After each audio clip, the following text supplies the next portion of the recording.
Quand j'étais très jeune, une babysitter a abusé de moi et menaçait d'abuser de mon petit frère si je ne faisais pas des choses avec elle. Je voulais le protéger. Je n'avais le droit d'en parler à personne. Les gens n'auraient jamais soupçonné une femme. C'est la chose la plus difficile qui me soit arrivée dans ma vie. J'avais 4 ou 5 ans. J'étais toute petite et incomprise. Et puis vous avez été violée à 12 ans par un homme qui en avait 25. Vous vouliez vous libérer de ce corps abusé. Vous l'avez exposé à la une de Playboy. En quoi le fait de devenir une femme-objet vous libérait? J'ai eu l'impression que Playboy me permettait de reprendre les choses en main. Cette sexualité, mais aussi mon corps, tout ce qui me concerne. Je voulais que ce soit à mes conditions. C'est comme ça que j'ai inversé les rôles. On vous a très souvent parlé de vos seins à l'époque, avec plus ou moins d'élégance, mais vous avez toujours préféré en rire. C'est ce que je montrais au monde, j'exposais mon corps. C'était une image très superficielle. Mais quand les gens me posaient ces questions, comment réagir? Je ne pouvais que rire. Vous savez, je devais rire, sourire, mais après coup, je me disais, bon sang, il y a quand même des choses plus intéressantes à raconter.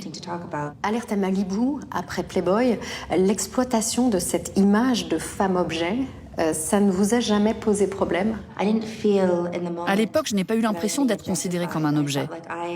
J'avais l'impression d'avoir le contrôle de ma propre vie et de vivre mon rêve. Vous savez, j'étais heureuse. J'étais capable de payer mon loyer, mes factures. J'ai connu de graves difficultés financières dans mon enfance.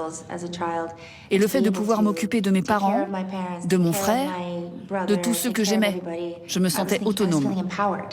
Cette hypersexualisation a-t-elle aussi déterminé votre rapport aux hommes? Même des inconnus dans la rue venaient me voir pour me parler de sexe. Je leur disais, comment pouvez-vous me dire ça? Je ne veux pas entendre ça. J'avais l'impression d'être une sorte de gourou sexuel ou quelque chose comme ça. Mais c'était pas le cas. Je suis très romantique. Et c'est pour ça. J'aime me marier. Mais là, c'est bon, je ne veux plus me remarier, ça suffit. Vous avez été mariée 5 fois. Pourquoi autant? 4? Ah, 4 fois. J'ai été mariée à 4 hommes, mais j'en ai épousé un 2 fois. Une fois sobre, une fois ivre. C'était n'importe quoi, désolée. Mais là, je n'essaye plus de remplir frénétiquement un espace qui ne pourra jamais être comblé. Parce que je me sens bien toute seule. Et je n'ai jamais ressenti ça avant. Il m'aura fallu 30 ans. Vous avez souvent été attiré par des bad boys, rapidement violents, vous l'écrivez, qui vous détruisaient systématiquement. Comment l'expliquez-vous? Peut-être par des filles, ou peut-être parce que cela reproduisait la relation de mes parents. Quand j'étais petite fille, ma mère essayait toujours de gagner l'amour de mon père, de calmer les choses. J'ai l'impression que c'était ancré en moi. C'était quelque chose qui m'attirait.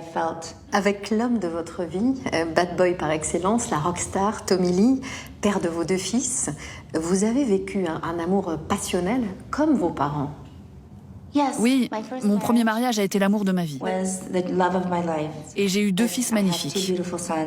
Mais il était maladivement jaloux, hein. Il assistait au tournage d'Alerte à Malibu, refusait que vous embrassiez un autre homme.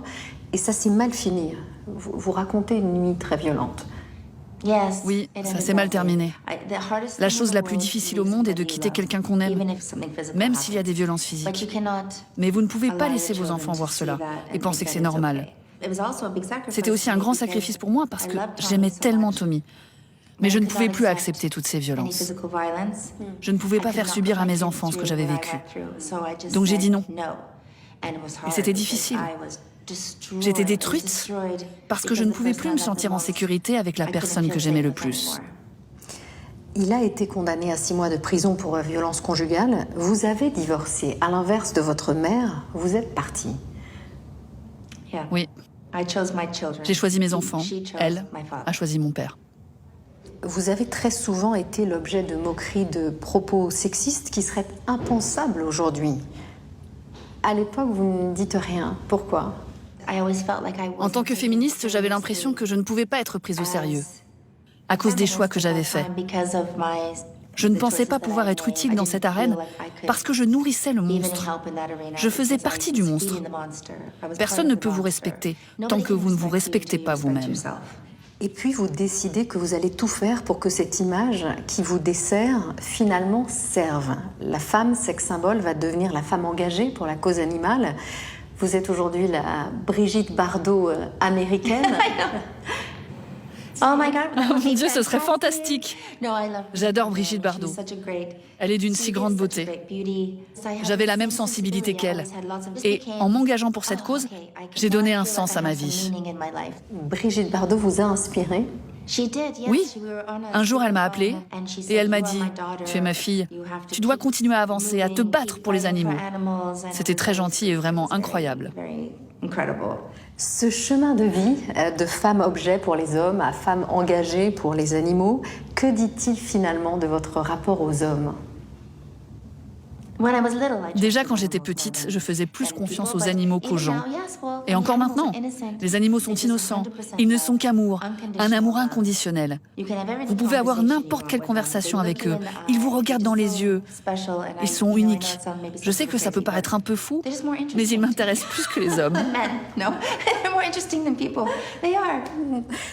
Ils parlent avec leur cœur. Et ce ne sont pas juste des belles paroles et des mensonges. Être enfin respecté, c'est aussi pour cela que vous vous êtes engagé? Non, pas pour être respecté, mais pour attirer l'attention sur quelque chose qui a du sens, avec le pouvoir de faire changer les choses. En tant que femme, c'est le meilleur moment de ma vie. Si on assume son parcours, le bon comme le mauvais, ce que je fais, il y a la liberté au bout. Il y a l'amour au bout. C'est là que je suis aujourd'hui.